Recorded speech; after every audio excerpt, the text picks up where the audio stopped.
Hi guys, good afternoon all of you. स्वागत है आप सभी का संजीव मांझी मैथ में।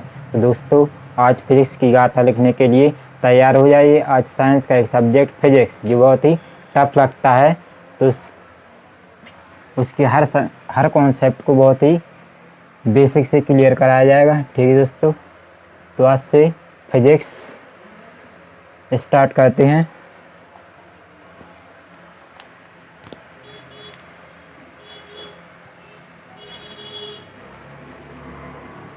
दोस्तों, फिजिक्स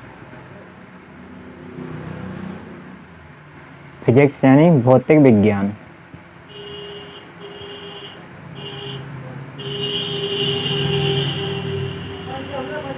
भौतिक विज्ञान, भौतिक फिजिक्स। फिजिक्स टर्म लिया गया है एक फ्यूजिस से। फ्यूजिस का अर्थ होता है प्रकृति यानी नेचर। ठीक है दोस्तों, फिजिक्स यानी भौतिक विज्ञान कहाँ से लिया गया है? ये लिया गया है शब्द फ्यूजिस से, जिसका अर्थ होता है प्रकृति, नेचर।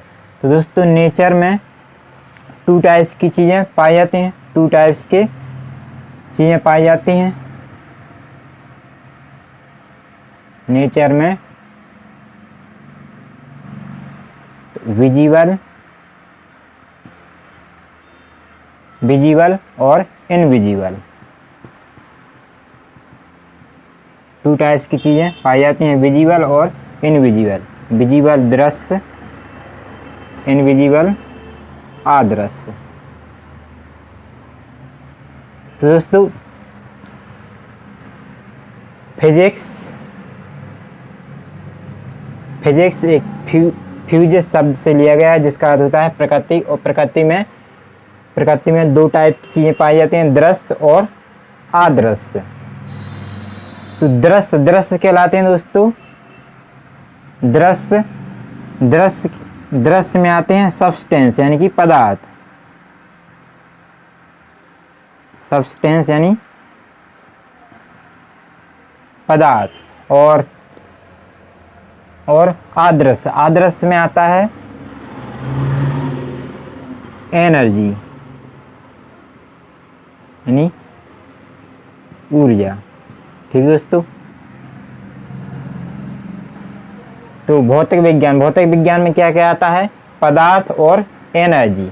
पदार्थ जो दृश्य होते हैं, एनर्जी जो अदृश्य होती है। ठीक है दोस्तों, ये पदार्थ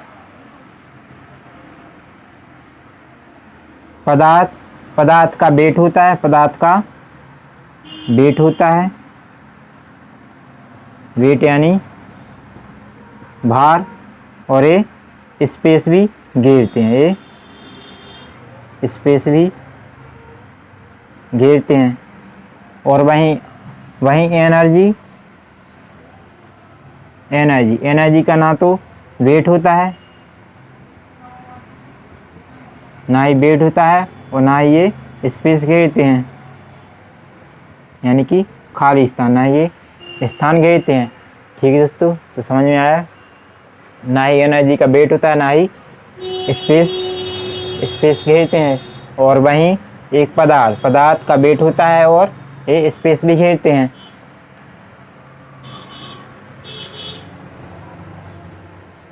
तो फिजिक्स किसे कहते हैं? फिजिक्स एक द्रव्य और ऊर्जा के बीच संबंध को दर्शाती है। फिजिक्स द्रव्य यानी कि पदार्थ और ऊर्जा के संबंधों को दर्शाती है। क्या? फिजिक्स हमें क्या बताती है?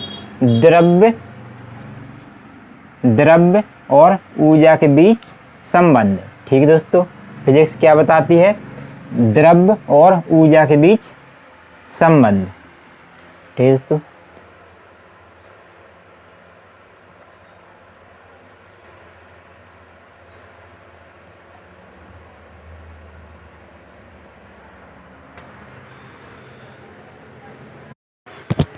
ठीक दोस्तों, तो फिजिक्स द्रव्य और ऊर्जा के बीच संबंधों को बताती है। तो आइए फिजिक्स को दो भागों में बांटा गया है। फिजिक्स को दो भागों में बांटा गया, तो देखते हैं इसकी ब्रांचेस।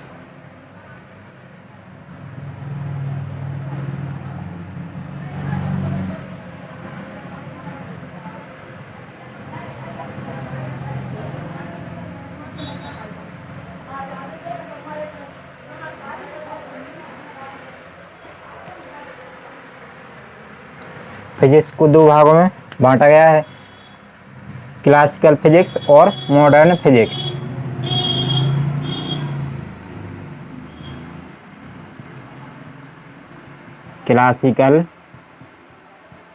क्लासिकल फिजिक्स और मॉडर्न फिजिक्स।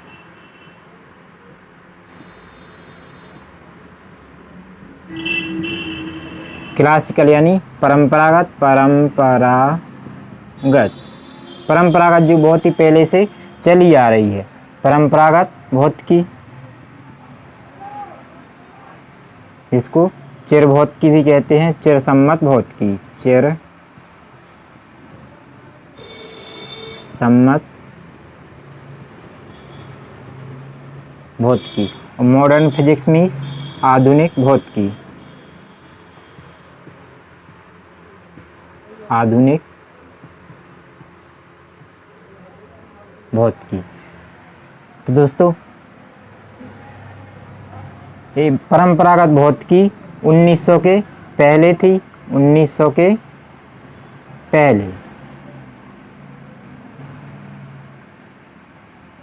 और 1900 के बाद मॉडर्न फिजिक्स का विकास हुआ। 1900 के बाद हुआ मॉडर्न फिजिक्स का विकास। और इस मॉडर्न फिजिक्स के फादर कौन माने जाते हैं? मॉडर्न फिजिक्स के फादर यानी कि जन्मदाता, मॉडर्न फिजिक्स के फादर माने जाते हैं अल्बर्ट आइंस्टाइन। आइंस्टाइन, ठीक है दोस्तों। और इसके माने जाते हैं परंपरागत भौतिकी के फादर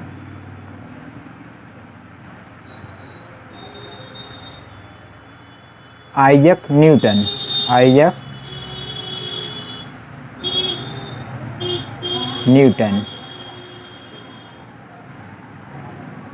न्यूटन जिनके सर पर सेब गिरा था, ठीक है दोस्तों।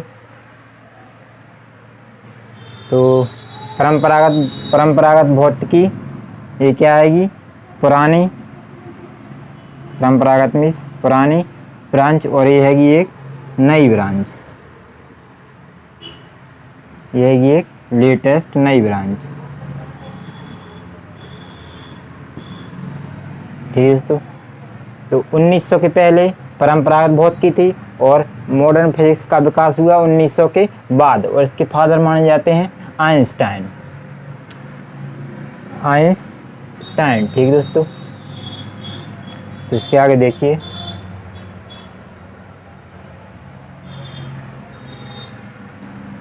इसमें देखिए क्लासिकल फिजिक्स में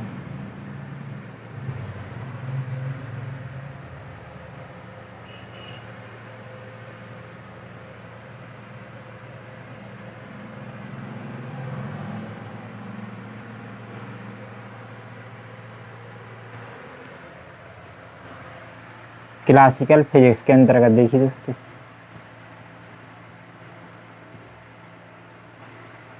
यानी कि परंपरागत भौतिकी।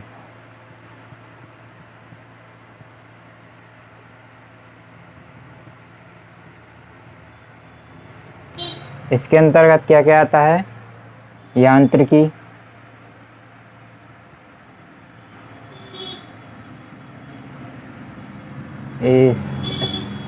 ये ब्लू मार्क अच्छा दिख रहा है ना दोस्तों।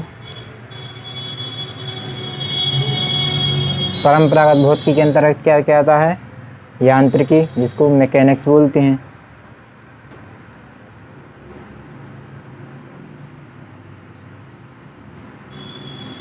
ठीक है दोस्तों। इसके अंतर्गत क्या क्या पढ़ते हैं? गति, गति और गति के उपकरण, गति और गति के उपकरण। गति में 1D गति, गति को क्या बोलते हैं इंग्लिश में? मोशन। मोशन के अंतर्गत 1D मोशन, 2D मोशन और 3D मोशन। ठीक है दोस्तों, तो ये तीनों मोशन पढ़ेंगे। और मोशन रैखिक मोशन होता है, यानी कि रैखिक गति और कोणीय गति। कोणीय गति, रैखिक गति को बोलते हैं लीनियर मोशन और कोणीय गति एंगुलर मोशन। ठीक है दोस्तों, तो मोशन के अंदर क्या क्या पढ़ेंगे? रैखिक मोशन और एंगुलर मोशन। और इसके अंतर्गत ये तीनों 1D, 2D और 3D भी पढ़ेंगे। और इसमें अगला देखिए, इसमें अगला आता है, अगली ब्रांचेस आती है इसमें परंपरागत भौतिकी में पहली ब्रांच है यांत्रिकी, और इसमें अगली ब्रांचेस आती है ऑप्टिक्स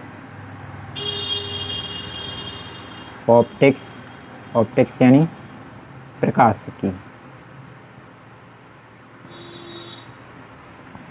तो इसके अंतर्गत प्रकाश की एक तो कण के आधार पर और तरंग के आधार पर प्रकाश टू टाइप के होते हैं। प्रकाश की प्रकृति 2 टाइप की होती है, कण और तरंग यानी वेव और कण यानी पार्टिकल। तो प्रकाश की इस दोनों प्रकृति को पढ़ेंगे। ठीक है दोस्तों, जैसे कि इसमें तरंग में क्या क्या आती है? अपवर्तन, परावर्तन,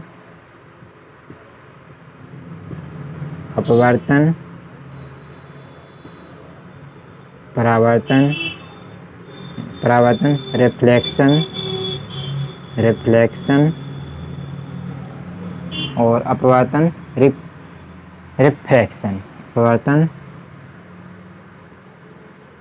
रिफ्रैक्शन। ठीक है दोस्तों, तो इसमें परंपरागत भौतिकी में पढ़ेंगे यांत्रिकी के अंतर्गत गति के उपकरण, ऑप्टिक्स में प्रकाश की और ऑप्टिक्स यानी कि प्रकाश की प्रकृति 2 टाइप की होती है, कण और तरंग के अंतर्गत अपवर्तन, परावर्तन, लेंस और मिरर वगैरह पढ़ेंगे। ठीक है दोस्तों, लेंस और मिरर वगैरह। ठीक है दोस्तों,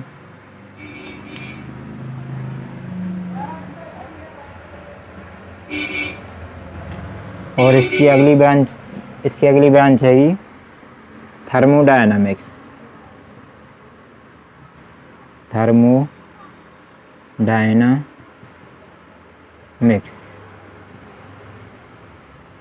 ठीक है, तो ऊष्मागतिकी,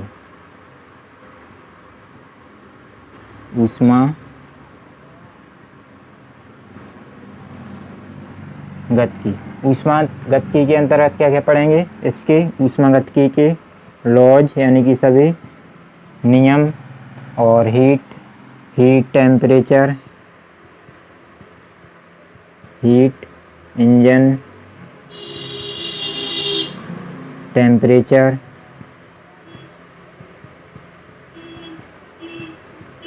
ठीक है दोस्तों, तो ऊष्मागतिकी के अंतर्गत क्या क्या पढ़ेंगे? इसके लॉज, हीट इंजन और टेम्परेचर वगैरह। ठीक है दोस्तों, इसकी अगली ब्रांच रहेगी इलेक्ट्रोस्टैटिक्स यानी कि स्थिर वैद्युतिकी।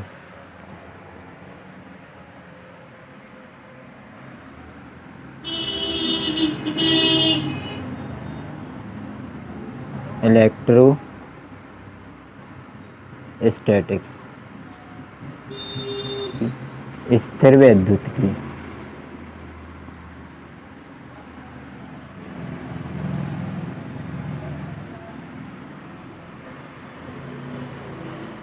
स्थिर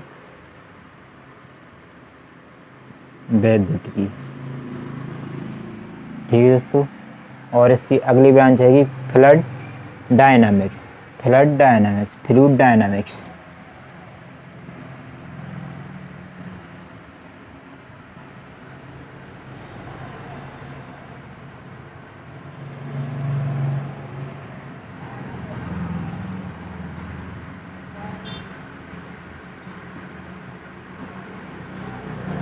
फ्लूइड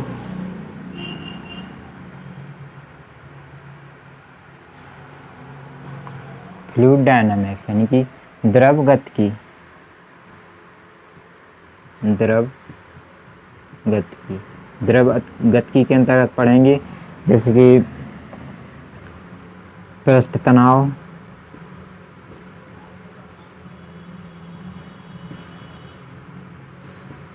पृष्ठ तनाव, उत्प्लावन। ठीक है दोस्तों, पृष्ठ तनाव, उत्प्लावन और बर्नौली प्रमेय वगैरह। ठीक है दोस्तों, बर्नौली प्रमेय वगैरह।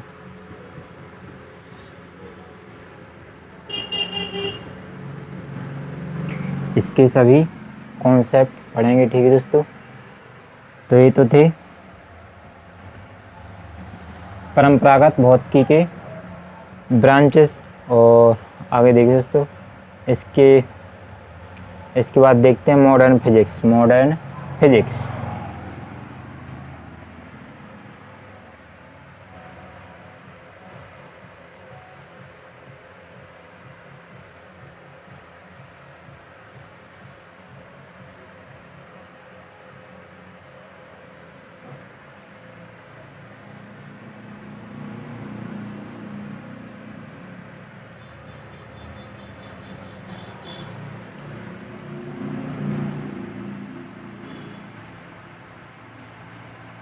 मॉडर्न फिजिक्स, आधुनिक भौतिकी।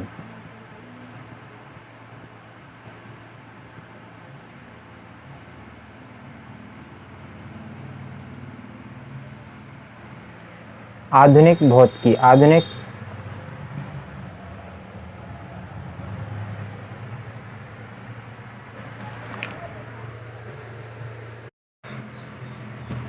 तो दोस्तों मॉडर्न फिजिक्स यानी कि आधुनिक भौतिकी। आधुनिक भौतिकी के जन्मदाता किसे माना जाता है? आधुनिक भौतिकी के जन्मदाता आइंस्टाइन को इसके फादर माने जाते हैं।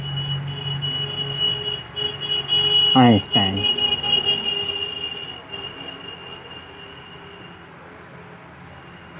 दोस्तों आइंस्टाइन ने एक फॉर्मूला दिया था, E=mc²। इसमें E है एनर्जी और m है मास, m4 मास यानी द्रव्यमान, और c प्रकाश का वेग।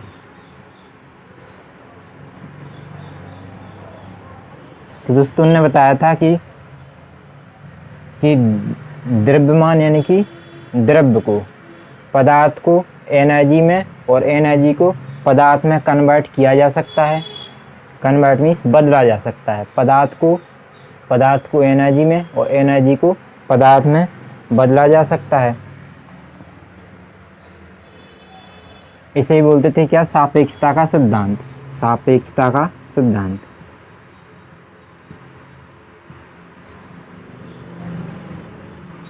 सापेक्षता का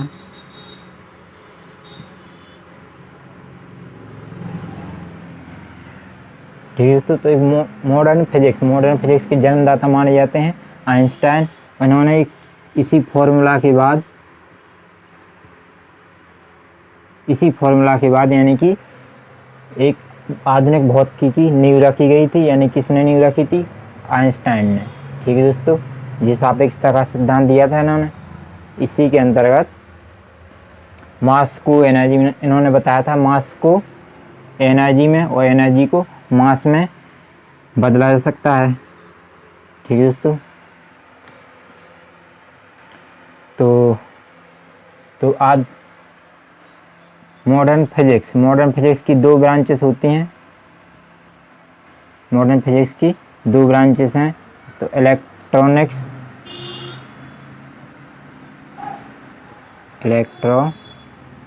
इलेक्ट्रॉनिक्स और दूसरी हैगी न्यूक्लियर फिजिक्स।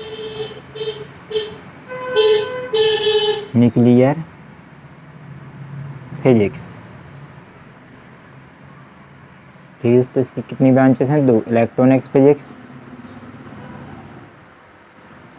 और न्यूक्लियर फिजिक्स। इलेक्ट्रॉनिक फिजिक्स और न्यूक्लियर फिजिक्स यानी कि नाभिकीय भौतिकी।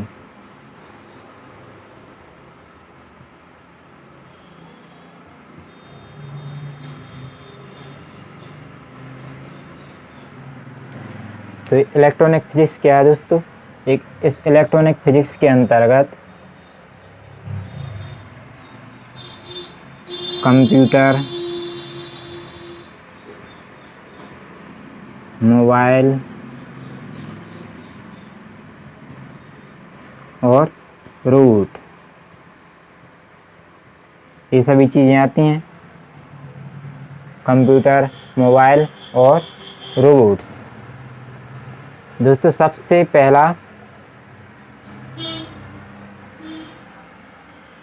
पहला रोबोट बना था 1913 में जॉर्ज, उसका नाम था 1913 में बना था और उसका नाम था जॉर्ज। और जीत बना था। और भारत में बना था सबसे पहले ब्रावो। भारत में बना था ब्रावो, सबसे पहला रोबोट बना था भारत में ब्रावो।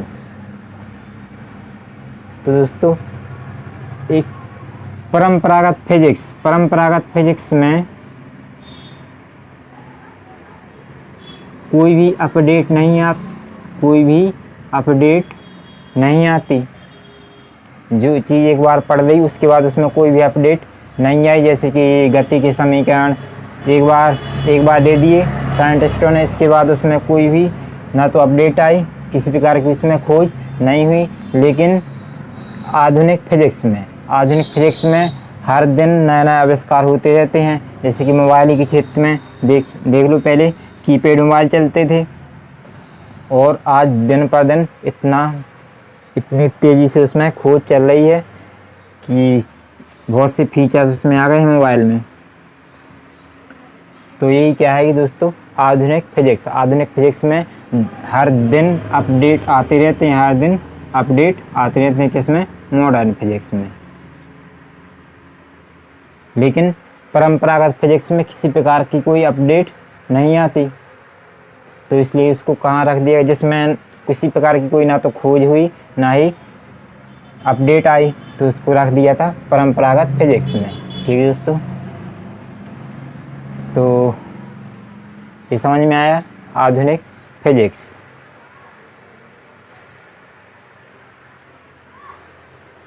ठीक है दोस्तों, तो आधुनिक भौतिकी के अंतर्गत इलेक्ट्रॉनिक फिजिक्स और इसकी अगली ब्रांच थी न्यूक्लियर फिजिक्स।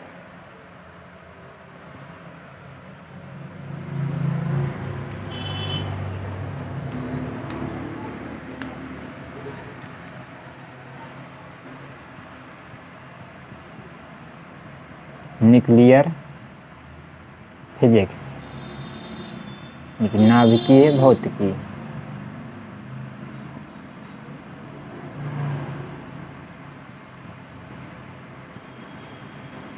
नाभिकीय भौतिकी इसके अंतर्गत क्या कहता है दोस्तों? जैसे कि नाभिकीय विखंडन, नाभिकीय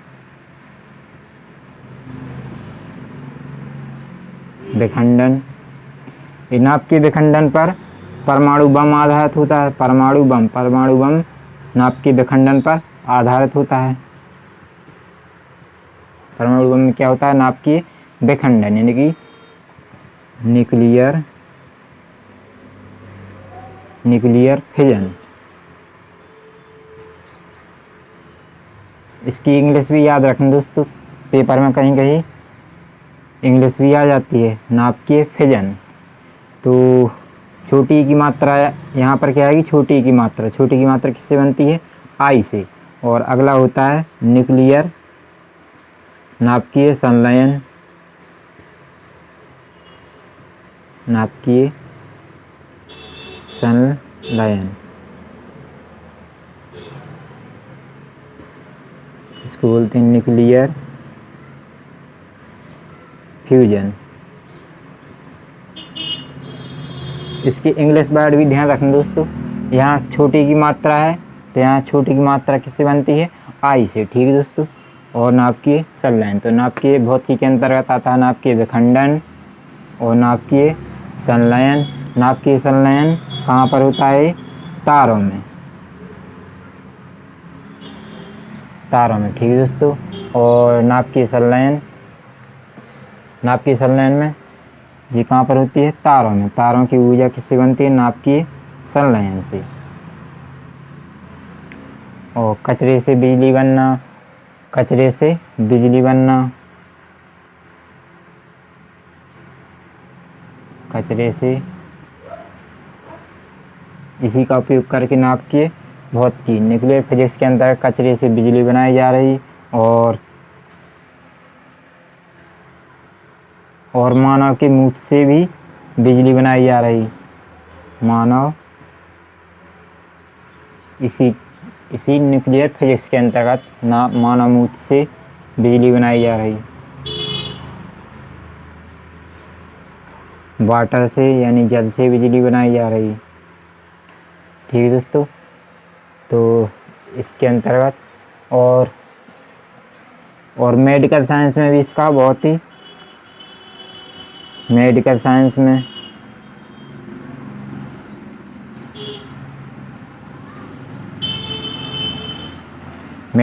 में इसका बहुत ही उपयोग किया जा रहा है। जैसे कि आइसोटोप का, विभिन्न आइसोटोप का उपयोग करके,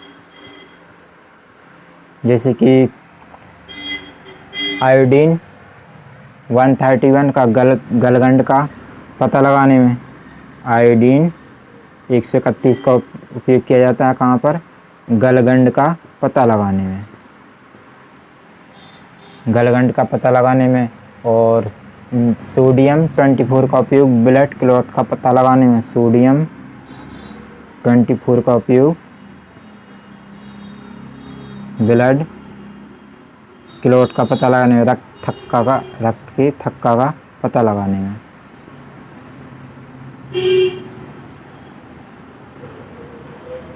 ठीक, तो इस प्रकार जैसे कि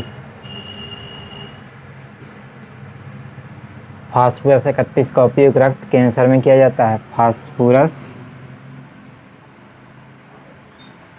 फास्फोरस 31 का यूज कहाँ किया जाता है, रक्त कैंसर का पता लगाने में,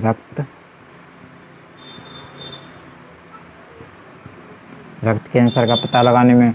और C14 कार्बन 14 का उपयोग जीवाश्मों की आयु ज्ञात करने में, जीवाश्म आयु ज्ञात करने में। ठीक है दोस्तों, तो ये था आधुनिक फिजिक्स। इसको डिटेल में पढ़ेंगे दोस्तों, ठीक है।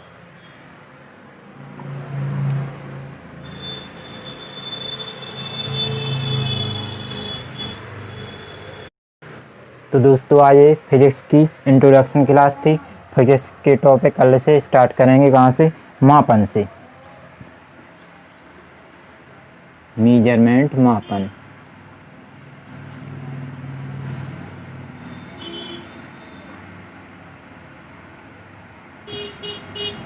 सबसे पहले टॉपिक पढ़ेंगे मापन और दूसरा मोशन,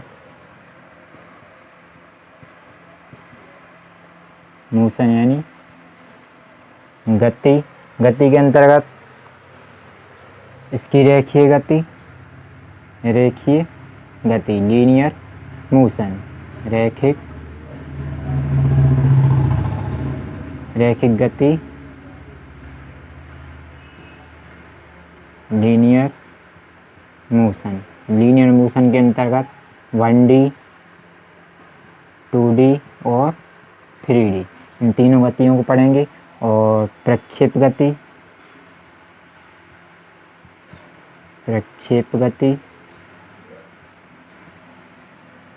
वृत्तीय गति, घूर्णन गति और दोलन गति। वृत्तीय गति,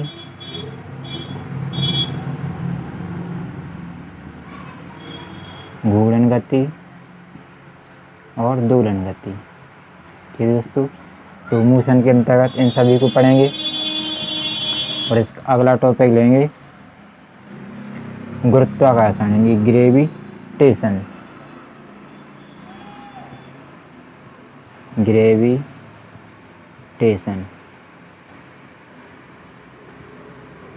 गुरुत्वाकर्षण रेलवे का बहुत ही फेवरेट टॉपिक है। मापन, मोशन, ग्रेविटेशन। ठीक है दोस्तों, तो इनको बहुत ही आसानी से समझ में आ जाएगा। ठीक है दोस्तों, क्लास को रेगुलर रखना। ग्रेविटेशन के बाद पढ़ेंगे प्रेशर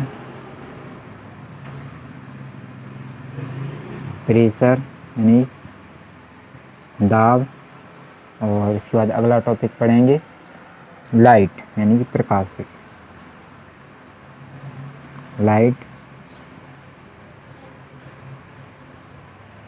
ठीक है दोस्तों। और इसके बाद अगला टॉपिक पढ़ेंगे इसका करंट यानी कि धारा।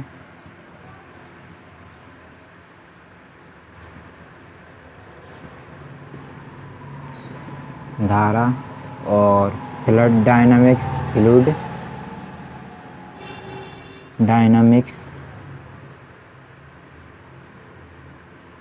यानी कि द्रव गति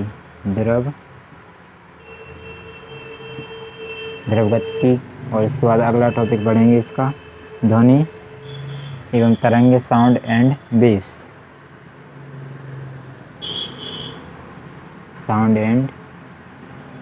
ठीक है दोस्तों, ध्वनि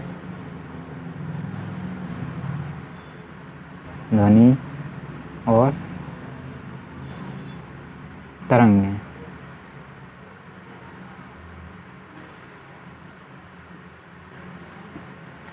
ठीक है दोस्तों, तो आज ये इंट्रोडक्शन क्लास थी। इसके टॉपिक कल से स्टार्ट करेंगे। तो दोस्तों क्लास को रेगुलर रखना और अपने सभी दोस्तों को शेयर कर देना। ठीक है दोस्तों, ओके बाय, अपना ख्याल रखना।